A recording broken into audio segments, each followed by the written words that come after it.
there, folks. What's this? Top leaders of BJP, SP in war of words over Akhilesh's China-Pakistan comment. Our real enemy is China. Pakistan is political enemy, but BJP only targets Pakistan for its vote politics. And this created a furrow with Sambit Patra, the mouthpiece of the Prime Minister, basically, I think, in bed figuratively and literally with Modi and Xi. Everybody understands China is a threat. Going back to Vajpayee, George Fernandez, but this guy, man, Pakistan. Oh, hey, he forgets to see the video coming up. How look at the warm juppie of Nawaz Sharif and Prime Minister Modi.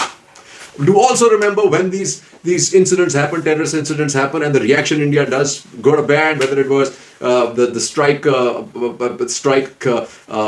Pulwama, strike after what was the other incident that happened, were just before different elections. When it happened in Pathankot, nothing. In fact, because there was no elections in place, when the strike happened against Pathankot, essentially what happened? They invited the ISI to come and do first time ever to do research with us to see who the terrorists were. Why is this case, right? 75 years later, the quest to understand partition by Atul Mishra. Partition was deeply unsatisfactory for all the parties concerned. Worse, it bequeaths to India and Pakistan three new problems: territorial contestations, minorities vulnerable to enraged or predatory majorities, and discord over national identity. It is misleading to suggest sameness between India and Pakistan, but no honest and concerned citizen in either country can miss the parallels between the trajectories of each of these problems. Minorities have been rendered politically disempowered, their loyalty suspected, their everyday life exposed to violence. The trap that India and Pakistan find themselves in their relations with each other, in some of the domestic political fault lines, and the trap that South Asia finds itself in, can only be escaped by carefully revisiting partition, folks. Cheers. मैं बात कर रहा था कि उस देश के आदमी, कोई दूसरे देश का मुल्क का आदमी हमारा सैनिक का सिर काट के ले जाए। तो शहीद हविराज के घर वालों को बहुत उम्मीद थी कि प्रधानमंत्री अगर बन जाते हैं मोदी जी तो सिर वापस आएगा, सम्मान पूर्वक आएगा, शहीद का दर्जा मिलेगा। सरकार बन गई। हेमराज के परिवार ने पूरा दिन रात करके बीजेपी को वोट किया, मेहनत की, बन गई सरकार। जब उम्मीद कर रहे थे कि हेमराज के सिर लाने की बात होगी तो एक दिन अचानक प्रधानमंत्री जी विदेश से लौटते हुए उनको लगा कि आज उनके दोस्त पाकिस्तान के प्रधानमंत्री नवाज शरीफ का जन्मदिन है। तो हमारे प्रधानमंत्री जी उनको हैप्पी बर्थडे कहने के लिए उतर गए। और ये पहला मामला था कि अचानक पाकिस्तान जैसे राष्ट्र में अपने देश का प्रधानमंत्री बिना पूर्व सूचना के हवाई जहाज उतार ले। पूरी बीजेपी में और संघ में हड़कंप मच गया। पाकिस्तान और जिन्ना बड़ा नाजुक विषय है। लाल कृष्ण आडवाणी पाकिस्तान गए थे, वो जिन्ना की मजार पे गए थे। जिन्ना की मजार पे जाकर उन्होंने कहा था जिन्ना एक सेकुलर आदमी है जिसने भारत की आज़ादी की लड़ाई लड़ी। वो लाल कृष्ण आडवाणी थे, वो लाल कृष्ण आडवाणी जिसने 2 सीटों से बीजेपी को यहाँ तक पहुँचाया। आपको याद होगा राम मंदिर आंदोलन के नायक थे, वो रथ लेके निकले थे जिस रथ को लालू यादव ने रोक दिया था। तो वो लाल कृष्ण आडवाणी पाकिस्तान जाते हैं और जिन्ना की मजार पर माथा टेकते हैं। तो अब वो मुद्दा फिर उभर आया। लोगों ने ट्रोल करना शुरू किया कि आखिर जिन्ना की मजार पे जो बीजेपी के बड़े नेता गए थे, क्या वो मजार पाकिस्तान में नहीं थी? वीडियो जारी होने लगे कि प्रधानमंत्री पाकिस्तान गए थे तो फिर नवाज शरीफ से मिले थे, उनकी माँ के पैर छुए थे, तो क्या वो पाकिस्तान नहीं था? छोटा सा वीडियो देखिए, आपको मजा आएगा देखकर, फिर मैं इससे बात करता हूँ। अचानक पाकिस्तान पहुंचकर प्रधानमंत्री नरेंद्र मोदी ने सबको चौंका दिया। लाहौर के अल्लामा इकबाल हवाई अड्डे पर पाकिस्तान के प्रधानमंत्री नवाज शरीफ ने गले लगाकर मोदी का स्वागत किया। लाहौर एयरपोर्ट से नरेंद्र मोदी नवाज शरीफ के घर पहुंचे, जहां उन्होंने शरीफ की मां से मुलाकात की और उनका पैर छूकर आशीर्वाद लिया। दरअसल मोदी के स्वागत के लिए शरीफ के बेटे हसन और परिवार के दूसरे सदस्य बाहर उस हॉल में पहुंचे जहां नरेंद्र मोदी और नवाज शरीफ बात कर रहे थे। उनके साथ शरीफ की मां भी थी। प्रधानमंत्री मोदी ने शरीफ की मां को देखते ही उनके पैर छू लिए। सिंह की दाहिनी जानिब की नशिस्त पर बैठे। हलफबरदारी की तकरीब के अख्तिताम पर वज़ीर-ए-आज़म नवाज शरीफ ने भारतीय वज़ीर-ए-आज़म नरेंद्र मोदी, सदर प्रणब मुखर्जी और नायब सदर हामिद अंसारी से मुसाफिया किया। देखा आपने, ये दुनिया है, ये किसी को छोड़ती नहीं है, ये देश है।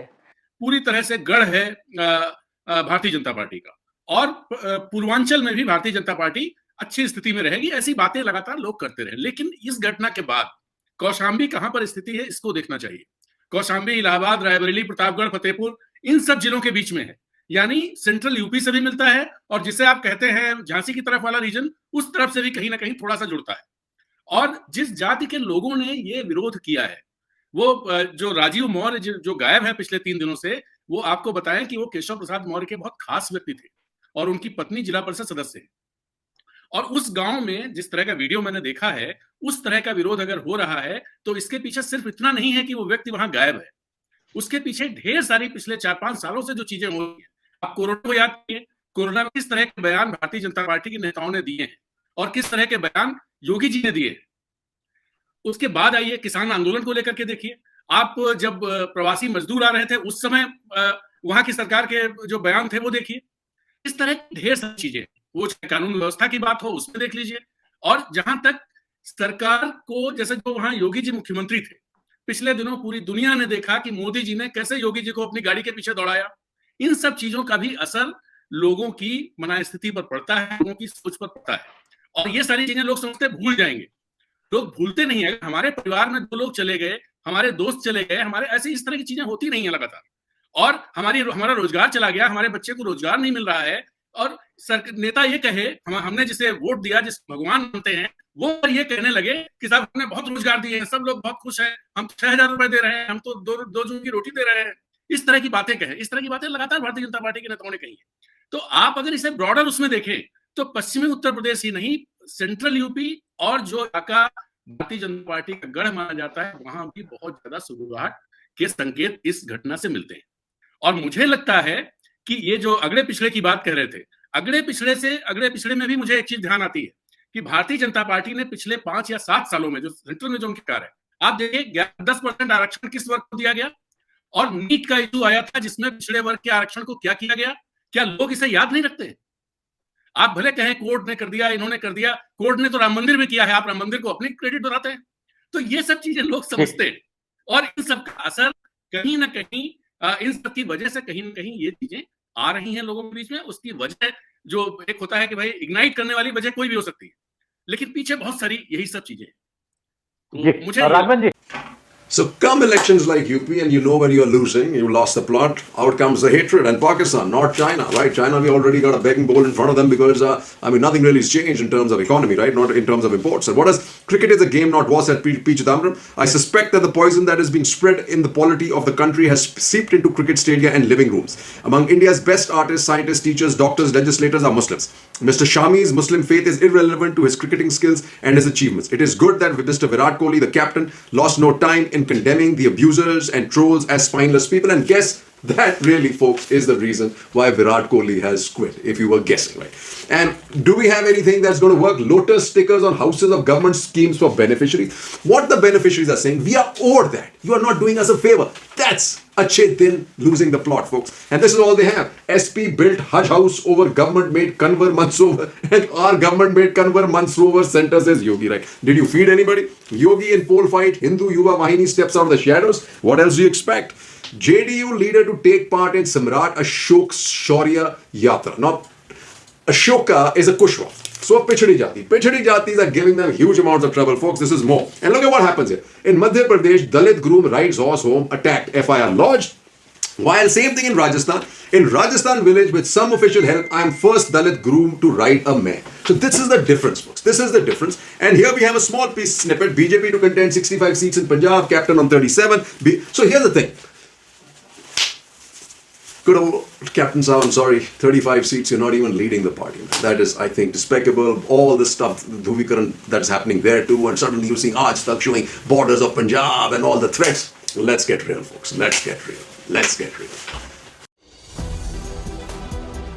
नमस्कार, मैं हूं संजय शर्मा। आप देख रहे हैं 4 PM न्यूज नेटवर्क। अपने मुख्यमंत्री जी की लॉटरी लग गई है, योगी आदित्यनाथ जी की लॉटरी लग गई है। आज सुबह से मैं देख रहा हूँ जिन्ना, उनको लग रहा है बस जिन्ना मिल गया तो बस जिन्न का चिराग घिसा, जिन्न बाहर आ गया। जिन्ना को कहने वाले, जिन्ना की तारीफ करने वाले लोग विभाजनकारी नीति का हिस्सा हैं, और पूरा घमासान छड़ा हुआ है अखिलेश यादव के बयान पर। मैं ये आपसे चर्चा करूंगा, इससे पूरी कहानी बचिए इससे।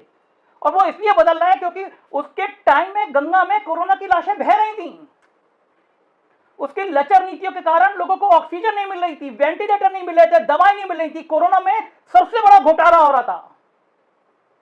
100 गुना दाम पे मास्क खरीदे जा रहे थे, वेंटिलेटर खरीदे जा रहे थे, भ्रष्टाचार की गंगा बह रही थी। अब आप सवाल पूछेंगे तो वो कहेगा जिन्ना राम भक्त गोली। क्या जिन्ना और राम भक्त गोली का मेरे और आपके जीवन में कोई असर पड़ने वाला है? ये 22वीं सदी शुरू हो रही है, 21 खत्म हो रहा है, 22 शुरू हो रहा है।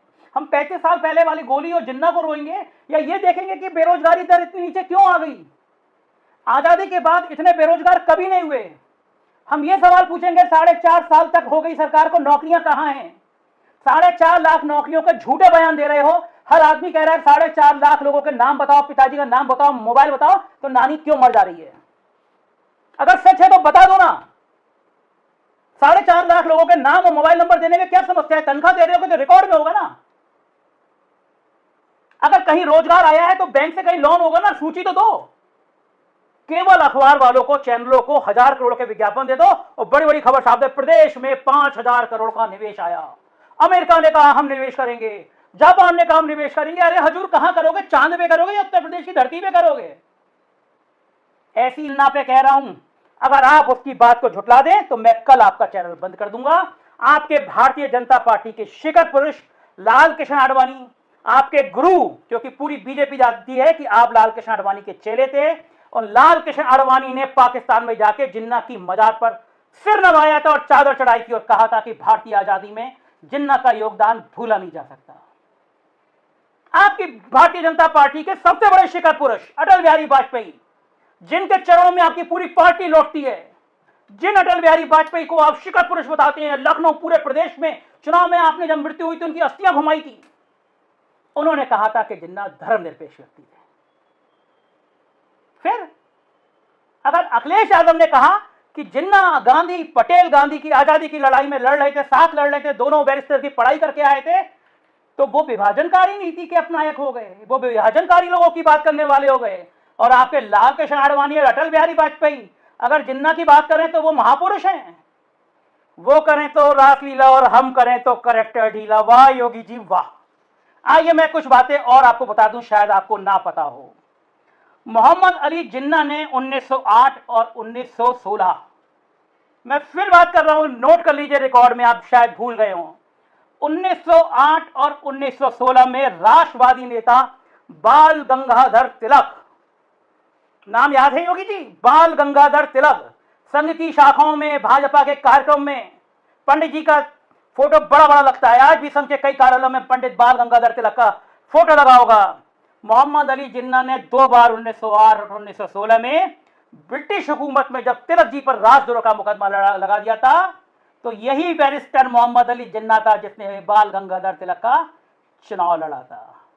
समझ में आया राष्ट्रवाद क्या हो? So no matter how much you want to change history, some of the facts are still out there, right? And this is one of the other heroes, not so much of a hero. As G.N. Devi writes, he says, Gandhi Savarkar history. Why the defense ministers claim that Savarkar filed mercy petitions on Gandhi's advice is indispensable. This is so. First, they admit, at least finally, they've admitted that he filed mercy pleas, but it's kind of backfired. He says, in one more petition Savarkar had submitted, I and my brother are perfectly willing to give a pledge of not participating in politics for a definite and reasonable period that the government would indicate. This was precisely when Gandhi has been exhorting the people of India to make jails their home. Imagine. There is generally a tendency among the devotees of Savarkar to not mention his several mercy petitions. Now that Rajnath Singh has owned up that he did, it is necessary to add that since 1857, several hundreds of rebels were sent to the Andamans. Not only him, they came from many castes, just as there were many Hindus among them. There were also many Muslims and Christians. They are hardly ever described as Veer, even though they truly deserve to be hailed as such. In another comparison, placed side by side with Bhagat Singh's defiance on the face of the gallows, Savarkar's repeated mercy petitions put a shadow on the persona of his that the RSS has projected. Bhagat Singh said, "We demand to be shot dead instead of to be hanged." In contrast, Savarkar had pleaded, "If the government in their manifold beneficence and mercy release me, I for one cannot but for the staunchest advocate of constitutional progress and loyalty to the English government, which is the foremost condition of the progress." Can you imagine that, folks? These are all words. They are written. Over the next 3 decades, 3 barristers generated 3 distinct narratives for India. Gandhi did Gram Swaraj, Ambedkar proposed equality, and Savarkar came up with the idea of Hindu nationalism. And we are living with that. Jai Hind.